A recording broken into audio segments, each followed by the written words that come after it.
Welcome to the Whiskey, Jazz, and Leadership Podcast. Subscribe now so you don't miss a drop of straight talk you can't get anywhere else. We discuss the whiskeys to drink, music to listen to, and what it really takes to be an effective leader. I'm your host, Galen Bingham, the leadership strategist.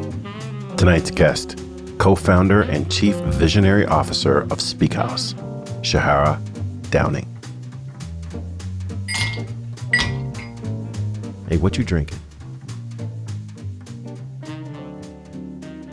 Boy, there's a whole lot of leadership principles in there. There's a whole lot of things that I hope, to your point, I hope my leaders are taking notes, because you've already shared a lot of gems, and we haven't even gotten into the core of this conversation yet. So let me just set up what this conversation is about, because I need you to help me articulate, quite honestly, what the name of this dadgum podcast means to everybody. Because to me, it makes all the sense in the world. This is kind of how my brain works. But for me, I like all three: whiskey, jazz, leadership, all literally. I shared with you my whiskey collection.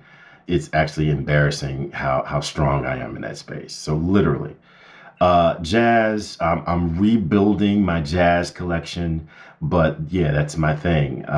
Jazz and leadership. Every conversation I have with anyone about anything finds some sort of leadership principle that could make that conversation better. And I got to really watch myself to not share those principles. But I also like the metaphor. So for me, the metaphor of whiskey is doing your thing with the folks who enjoy it with you. So your crew, irregardless of what people say outside of your crew, because they're not in the crew. So who really cares what they think? I'm doing my thing with my crew.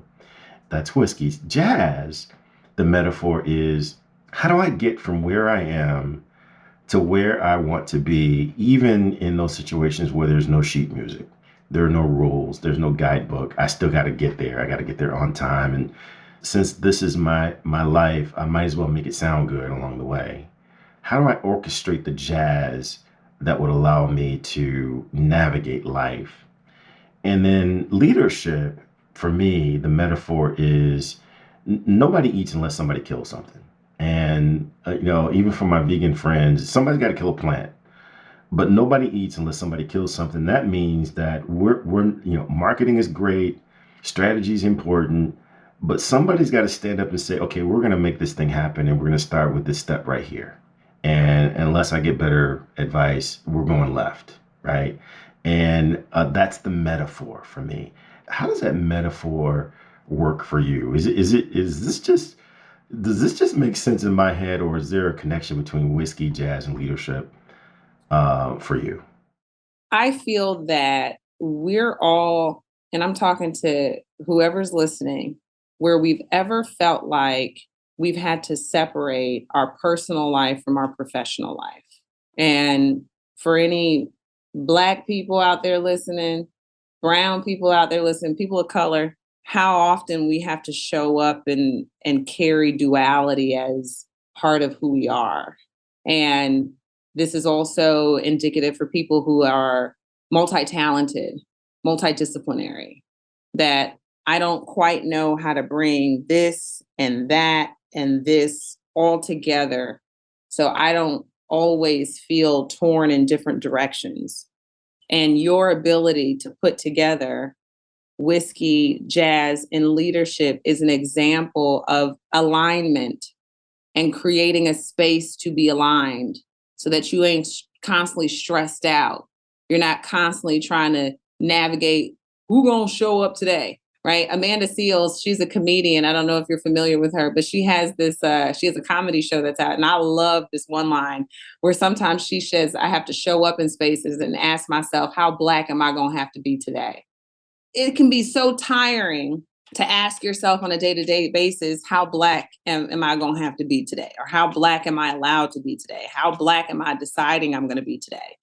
And so with all of our interests, with all of the things that we love, and in that space of whiskey, in that space of jazz, in that space of leadership, must we always ask ourselves, how much of ourselves can we show today?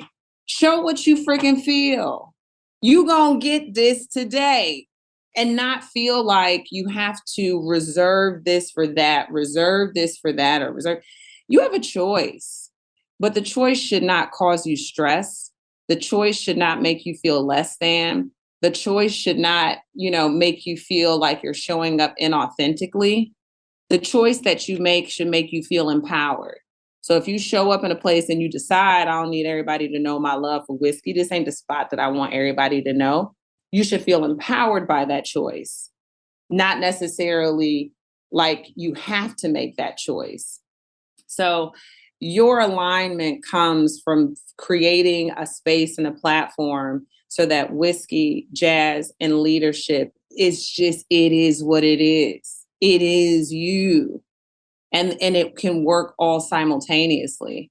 And we have to assess the spaces that we show up in and ask us, are aspects of ourselves working simultaneously?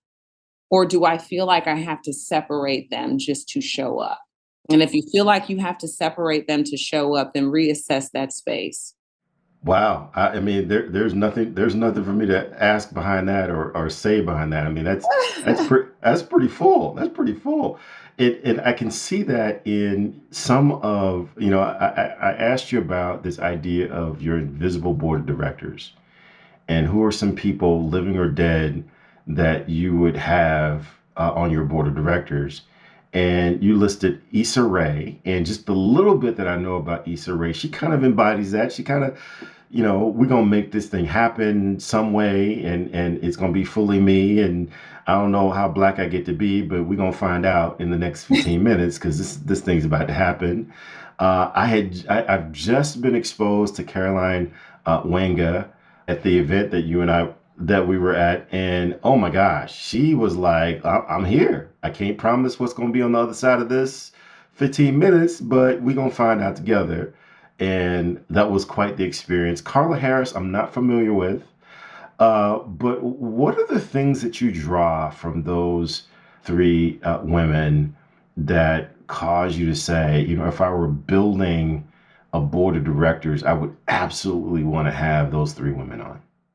Yeah, first there's Issa Rae, and I feel like she is this generation's Oprah, right? Like she didn't host a talk show every single day, but she had a show that identified so deeply and so accurately with the sect of the Black population of young people in a way. And I'm still considering myself to be young, but she just did an amazing job. And going back to what you were saying about whiskey and jazz and leadership, Issa Rae got her start with a series that she created on YouTube called Awkward Black Girl, The Adventures of an Awkward Black Girl. And she didn't try to become something else. Instead, she documented exactly what it was like to be an awkward Black girl, that so many people could identify with. So I think in the space of her truly accepting who she is and then creating a space for her to excel, the result of that was her creating a whole HBO series that she was the front runner for. She starred in it, she wrote for it, she directed it, she was producing it, she did everything. And that launched an amazing career of deciding not to separate aspects of herself. And so how she shows up now and creating opportunities for other amazing Black talent, and behind the camera, in front of the camera, how she's unapologetic. She has this saying where she says, I'm rooting for everybody Black. I love that. Like she is just so unapologetic about who she is. And I think that she is not necessarily rewarded by life, but I think that that is the reward of being who you are, and being able to carve out space in this world for just being who you are. And we see that in all of her projects. So I love that with her. I love that she's a leader in that space. Caroline Wanga, I met her in the bathroom a couple of years ago. And I was so excited, Galen, when I got up on the microphone and I was like, yeah, we met in the bathroom. I don't know if it was like 2018 or 2019. And then she was like, yeah, at the Black Enterprise Women of Power Conference. I was like, oh my God. she remembered who I was. I didn't even tell her which conference, right? But one thing that drew me to her is the physical representation of her authenticity and how she's committed to it. The way that she wears her hair, the clothes that she wears, the style, the earrings. I mean, if you were to take all of the clothes that she wears and put it on a table and separate her from the clothes, these are the clothes that she would pick out for herself. Like they represent who she is internally. And I think that she is a very big trailblazer in the space of what authenticity looks like in white gaze. Who are we showing up? How are we showing up with these white people looking at us? And everybody doesn't have the courage to wear the nose ring. I remember when I got my nose ring, I was like, "Ooh, are they going to accept this?" I'm like, you know what? If I don't get the job because I got a nose ring, then I'm good. I ain't going to be homeless because of this nose ring. And I think that that is just the tip of the iceberg when it comes to showing up authentically in so many of these spaces, the pressure of white gaze. And I think that she is a prime example of I don't give a F what these white people think. I am who I am. And surprisingly, we can still find great success without having to appease or make them feel safe in our presence. Just by the stuff that we wear, let's maybe give white people a little more credit. How much of it of ourselves do we limit our ability to express ourselves in our culture and our style and our personality through the things that we wear and the way that we are visually? And then she backs it up with how she expresses herself verbally. But I will say that she is on the very extreme side of that. And everybody ain't built to be that bold.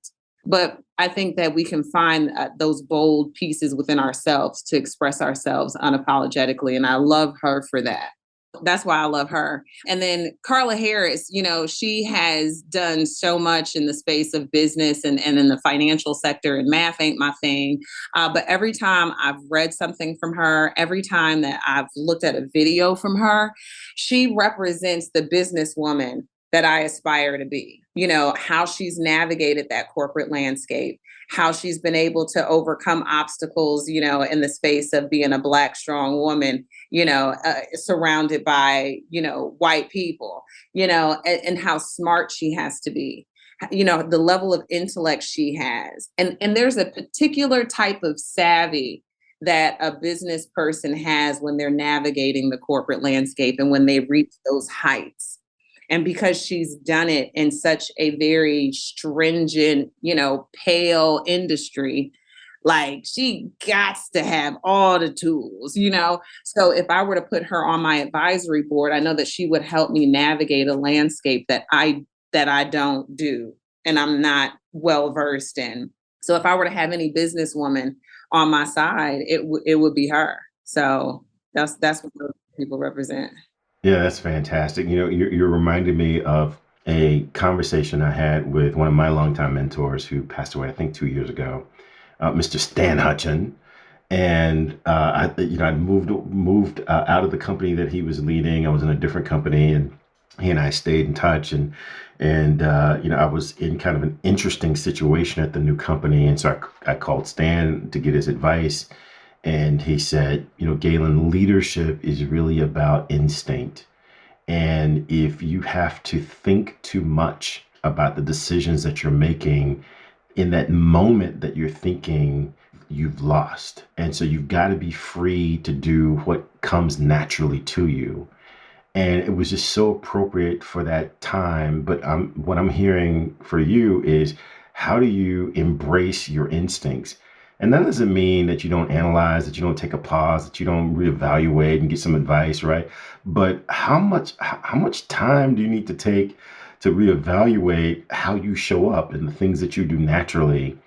And in that time that you're taking to reevaluate what your natural instincts, have you lost? Are you losing because you're hesitating? And again, just my experience with you is, I see you as being very instinctual.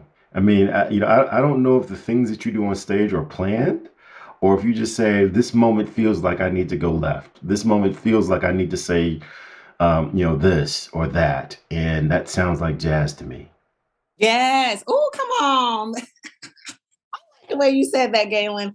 And I think that you're absolutely right, and it really warms my heart. And for everybody listening, Galen and I have worked together on a couple of different occasions, but this is perhaps maybe one of our most intimate conversations of really hearing and listening to one another. And for you to make that observation about me just being very instinctual, it kind of brings me joy. I think you affirm something within me that it's okay to be instinctual. It's okay to be that, and that's something that sometimes I may doubt that maybe I shouldn't be that sometimes, especially as I show up in some of these corporate spaces. But instinct is really trusting your first gut and your first reaction and really just going with it. And sometimes you just have to say, well, forget these consequences, right?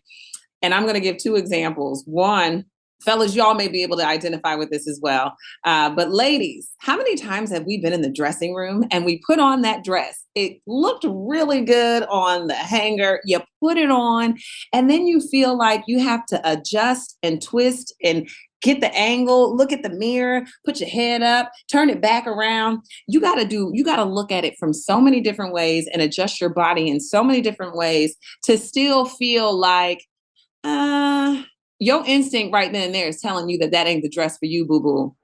Right?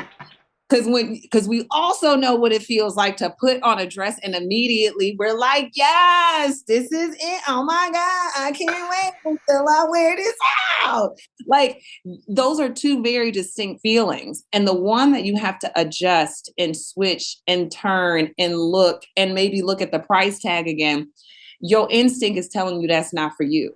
Mm. When you have to make all those different adjustments just to see if it feels good, then it obviously don't feel good. But that dress that you put on and you're like, oh my God, oh, this hits all in the right places, right? That's your instinct telling you that this is the dress for you. And so if you're looking to ask yourself, well, how do I strengthen my instinct? How do I identify my instinct? It's in those moments. Galen, there used to be this thing that I had back on YouTube years ago. I call it the mammal moments. And your mammal is who you are without thought or hesitation. If you don't have to think about it and you don't hesitate, then that's it. That's Wow. what it is. I love it. You're also reminding me of a video that I saw of Jay-Z, and I quote him. I quote him a lot more than I can imagine now that I think back. But he said something like, "We should all exist in this state of knowing." And he says, "When I get into the booth, I'm not thinking, I'm not hoping, I just am." And we should all be in pursuit of existing in this state of knowing. And I can also tie this to Miles Davis, who's my favorite musician of all time. And he says that sometimes you have to play a long time to learn how to play like yourself, because we go through this period of trying to sound just like Les Brown, or trying to sound just like this person or that person, and trying to make the decisions just like Oprah might make them. And it's when we find ourselves and step into ourselves that we get that dress experience, that people remember us because we're not hesitating. What's your thought about this existing in a state of knowing, as Jay-Z put it? Yeah, like, it's spiritual. And I find it interesting, Galen, because when you asked me to share my favorite leadership books, I ain't have none. Right. I'm obviously a leader and I operate in spaces of leadership, right? I run a company, I'm a leader. I read leadership books, but I'd be like, oh, okay. But the books that I shared with you were all spiritual books. And to know self, it's a spiritual thing. We practice in life, we practice who we are when we go to work, we practice who we are, when we're dealing with our families. We start to recognize our behaviors, we start to recognize how we respond to certain things. But that is kind of the result of who we are, who we is, who we be. Like, we can observe. You are that observer. And the one book that I think I included on there, I don't know if I did, but The Untethered Soul by Michael Singer, it really starts to help you understand what it is to know self. but it also means to detach from some of these signifiers or these like things that we put on ourselves as to how we know ourselves.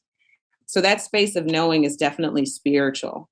And I can go way off into a tangent, but if you're wondering, how do I know myself better? How do I get more familiar with myself? There's this thing that I do called PMRJ: prayer, meditation, reading, and journaling. Every day I do at least two out of those four. And on a good day, I'm doing all four.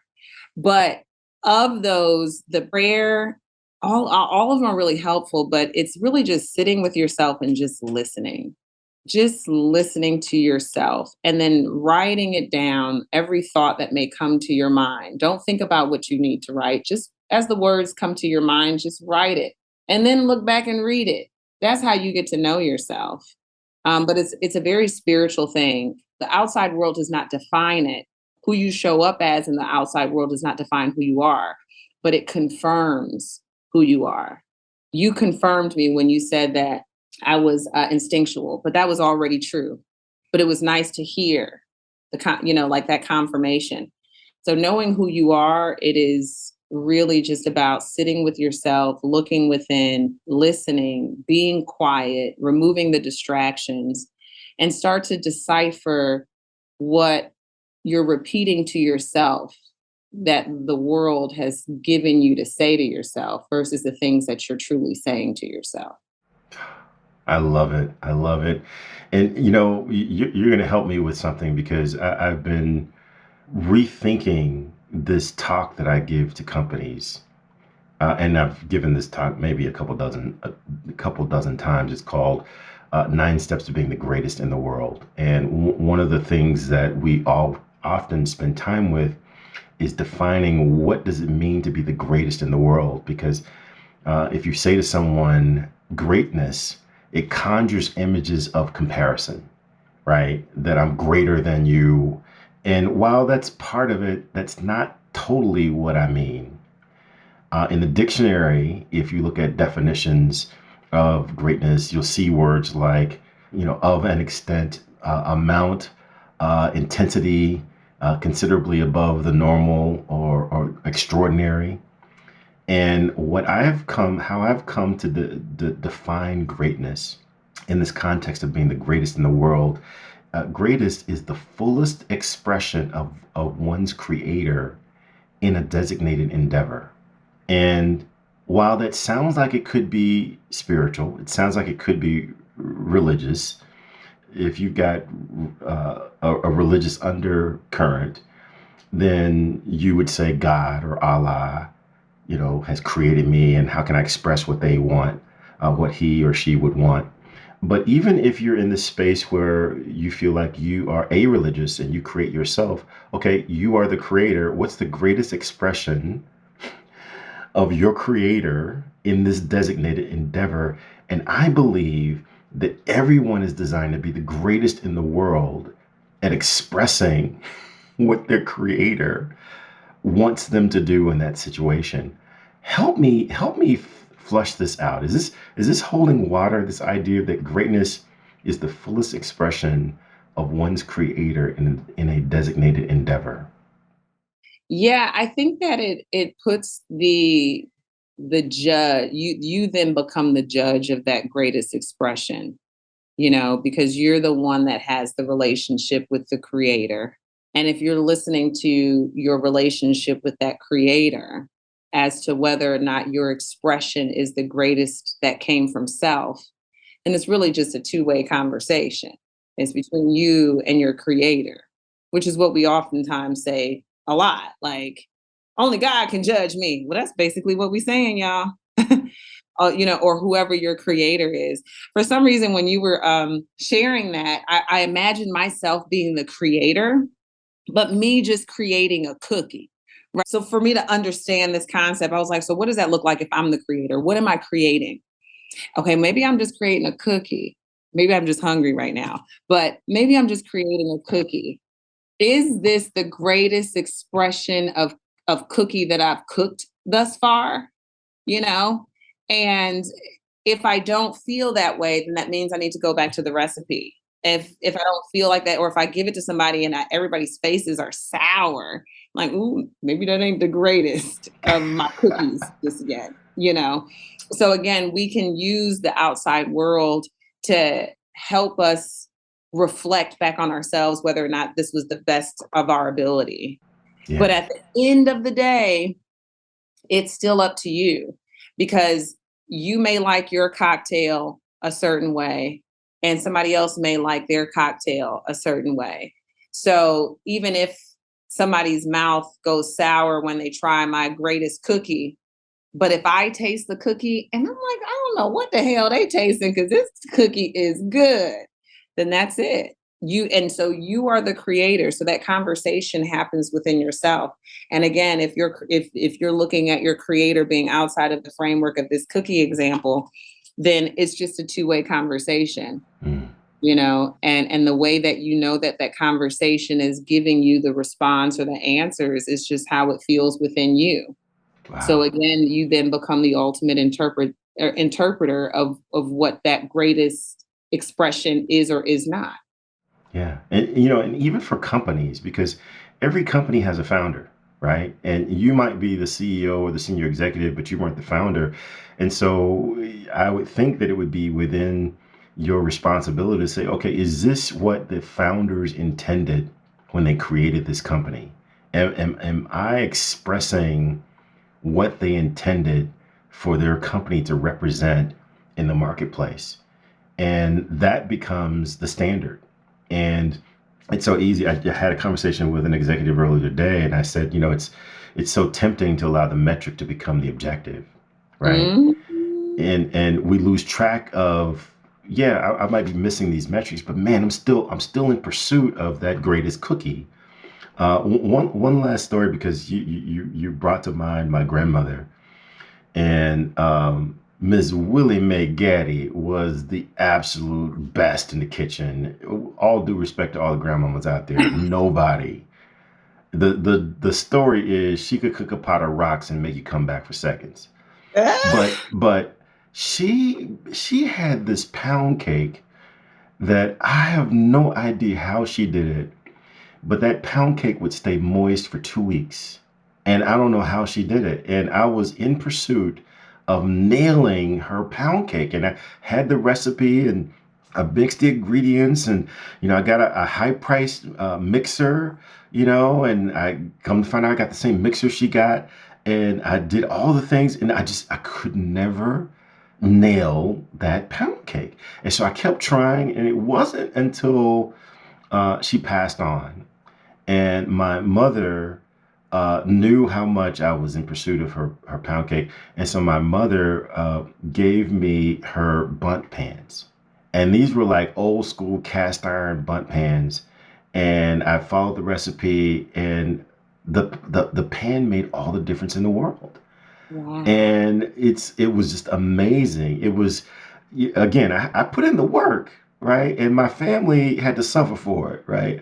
I put in the work, but it wasn't until I got that final ingredient, and that ingredient being the pan, that everything came together. So, and again, even throughout the years, everyone would taste it and say, "Wow, this is pretty good." But I knew, yeah, this is pretty good, but this is not grandmama's.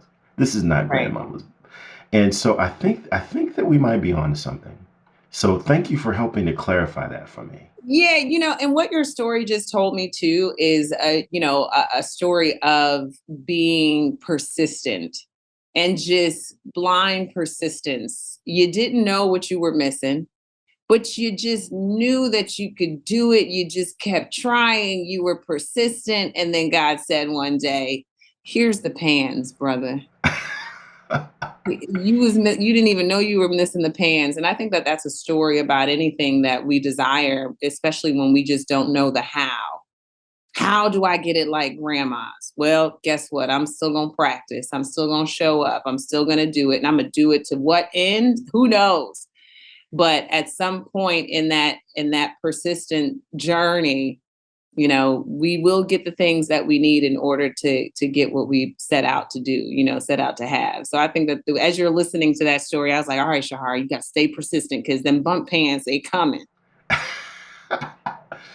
Well, this has been an amazing conversation. It's hard to believe that we got to close this out, but if you got more time, I got to bring you into the VIP room because Yeah. as much as my general listeners, I know they enjoyed this conversation. My VIPs are gonna absolutely eat you alive. Look, I'm ready. I got my crown royal on ice, because it's 3 o'clock, but I'm ready for the VIP.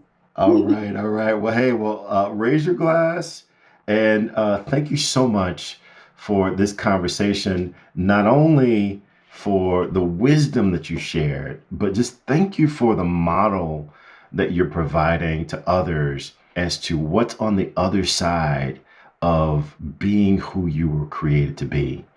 Because you could have gotten some success being a smaller version of Oprah or a lesser version of Ms. Wanga.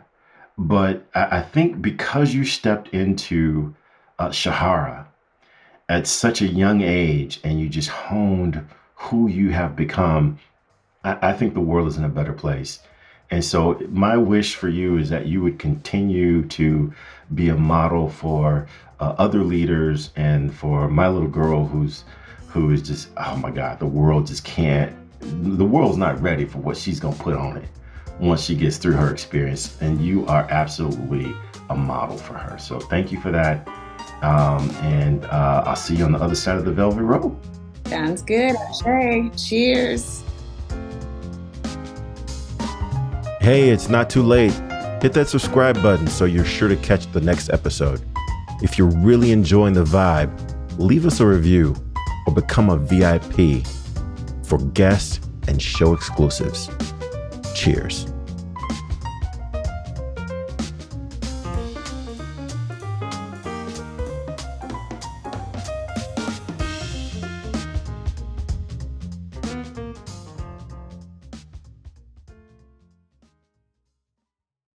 This podcast is a part of the C-Suite Radio Network.